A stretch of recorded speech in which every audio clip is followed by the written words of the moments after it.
महाराष्ट्र के हालिया निकाय चुनाव में बीजेपी ने कमाल कर दिया गाइस। ये सिर्फ लोकल पावर शिफ्ट नहीं बल्कि स्टेट की पॉलिटिक्स में एक बड़ा टर्निंग पॉइंट साबित हो गया है। 29 महानगर पालिकाओं में महायुति की मैसिव लीड हुई है। बॉम्बे म्युनिसिपल कॉरपोरेशन में सबसे बड़ी पार्टी बनना और अर्बन एरियाज में डिसाइसिव ग्रिप, ये सब दिखाता है कि बीजेपी ने ऑर्गेनाइजेशन, स्ट्रैटेजी और मैसेजिंग तीनों फ्रंट्स पर अपोजिशन को सीधा आउटप्ले कर दिया है।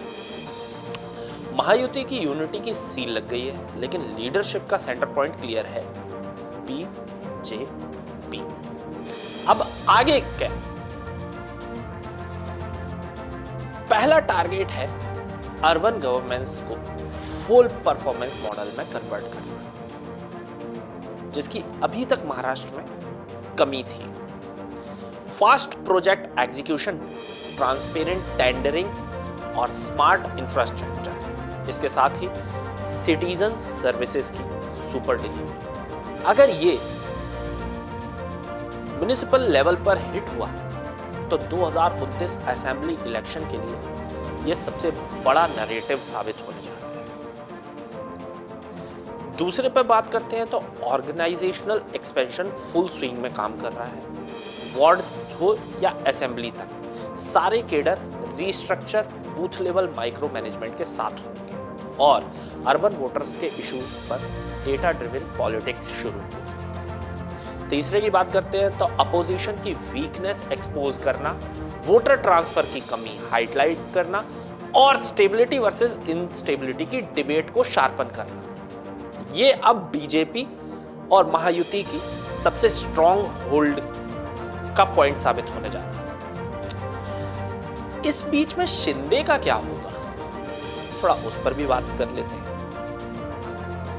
शिंदे फैक्शन ने कोंकण में सॉलिड शो किया है, लेकिन अर्बन महाराष्ट्र में लीडरशिप का वेट पूरी तरीके से बीजेपी की तरफ शिफ्ट हो गया। शिंदे की यूटिलिटी अब एडमिनिस्ट्रेटिव एफिशिएंसी और रीजनल बैलेंस में रहेगी।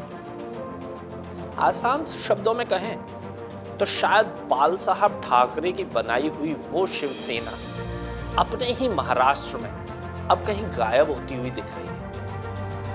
बीजेपी उन्हें परफॉर्मेंस पार्टनर के रोल में तो रखेगी और अपने स्ट्रॉन्ग होल्ड में रिजल्ट डिलीवर करेगी, जबकि स्टेट वाइड एजेंडा बीजेपी ही सेट करेगी। यह पार्टनरशिप फिलहाल तो स्टेबल लग रहा है, लेकिन लॉन्ग टर्म में सीट शेयरिंग और लीडरशिप बैलेंस पर क्या टर्म्स आएंगे, ये देखने में मजा बहुत आने वाला है। बाकी अपोजिशन के लिए बहुत बड़ी वार्निंग है। एमबीए के लिए ये डिफीट अलार्म बेल की तरह काम कर रही है। बिना किसी इफेक्टिव वोट ट्रांसफर और क्लियर लीडरशिप के अलायंस के ये मैथ सिंपल तो नहीं लग रहा है।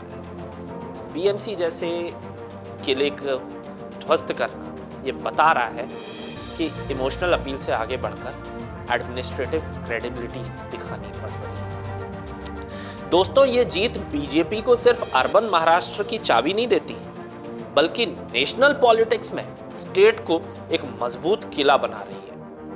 अब सवाल वही है कि कंट्रोल और कंसिस्टेंसी, किसके हाथ में कंट्रोल होगा और किसके हाथ में कंसिस्टेंसी। यही बीजेपी की रियल टेस्ट बनेगी। और हाँ, कहीं ना कहीं महाराष्ट्र की ये विक्ट्री यूपी में आने वाले इलेक्शंस के लिए भी एक मैसिव बूस्ट साबित होने जा रही है। बीजेपी की मोमेंटम अनस्टॉपेबल लग रही है। बस देखना यह होगा कि यूपी चुनाव पिछले लोकसभा चुनाव जैसा निराश ना कर दे कहीं बीजेपी। बाकी आपका क्या मानना है, मुझे कमेंट्स में बताइए। आप जुड़े रहे राजीव टाइम्स के साथ। मैं अनिकेत दीक्षित आपसे लूंगा इजाजत। नमस्कार।